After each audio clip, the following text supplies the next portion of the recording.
Hey, NL110, this is Ensign Alex Wong again with Captain Laney, here to talk to you today about love. In our last episode, we talked about the definition of love and whether or not love is a feeling or a choice.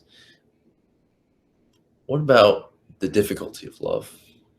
Captain, what makes love difficult? I think a couple things make love difficult. First off, love is effortful, right? And so, in order for us to love somebody else, we have to pay attention to them. We have to discern what their needs are. We have to more or less strategize ways to promote their growth. So, we're pouring a lot of energy into things, and there's always the possibility that it won't pay off, that it won't work, and that the thing that we care about won't come to fruition. Or, as we commit ourselves and become committed to something that in as much as it's other people, there's always a chance that we're going to lose those people.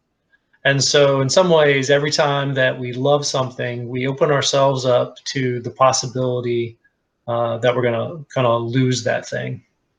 So there's a fear of loss. Are there any other risks involved with love that make it difficult?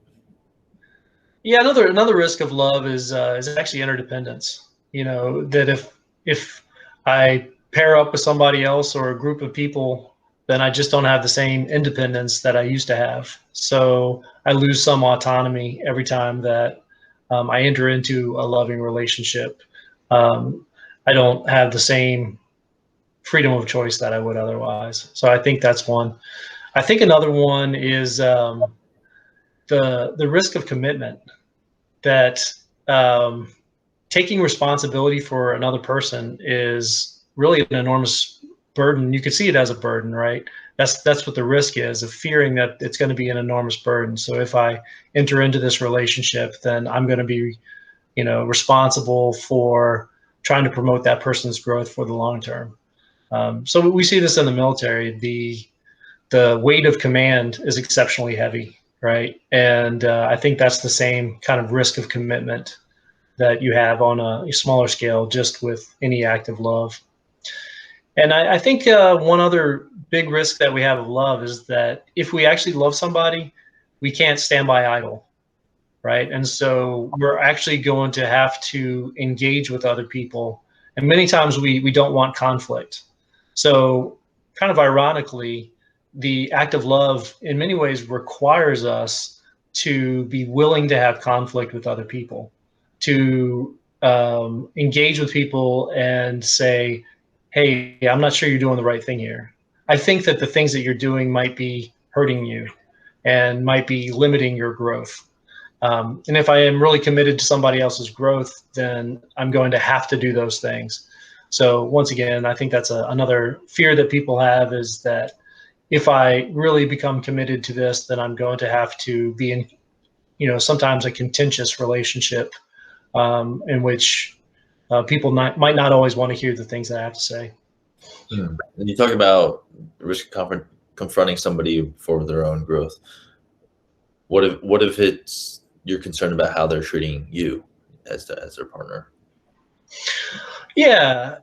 So interestingly, we talk about this with emotional intelligence, and we talk about conversations that you can have around intention versus impact, right? And so if you love somebody, you want them to have high quality relationships with other people, including yourself, right? So absolutely, that can be an area where you might come into confrontation with them and say, when you do this, this is the impact that you're having on me.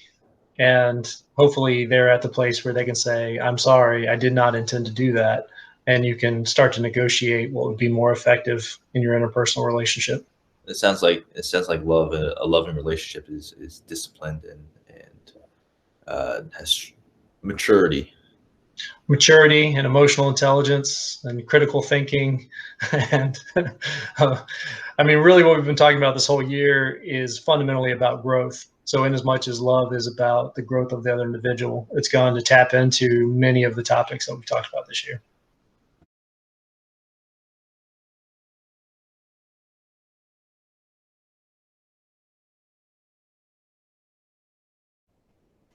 It can be difficult for people to recognize that to love somebody, you have to be separate from them. So oftentimes when we think of love, we think of people being completely intertwined with each other. But if we actually love somebody else, then we have to give them the space to be their own people. This can be especially difficult for parents. So for you as plebes, you might be experiencing this. It might be very, very difficult for your parents to allow you to actually be separate, independent people. They've raised you for 18 plus years, and they've been involved in almost all the decisions in your life.